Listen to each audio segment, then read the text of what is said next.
again, and welcome to Hold and Modify. This is Q, host of YouTube's most poorly produced, underproduced Amiga channel. And yeah, my Amiga 4000 is all buttoned up and back together. Let's go ahead and get you a look of that right here. So you can hear she is all put back together.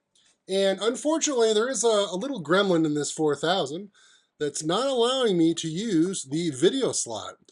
I've tried multiple cards in the video slot, like toasters and Picassos, and they just don't show up. They don't work. These are known working cards, and we've also tested them in other Amigas. I've actually tried a couple different daughter cards in this 4000, and it just does not work. And I was not really sure. It's a little bit of a mystery, so we're not really sure. This is a later model 4000. Nothing special about it. We tried multiple ROM files, went 3.1, 3.14, and just did not have any success. So something about this motherboard has got a gremlin when it comes to RGB or video slot cards.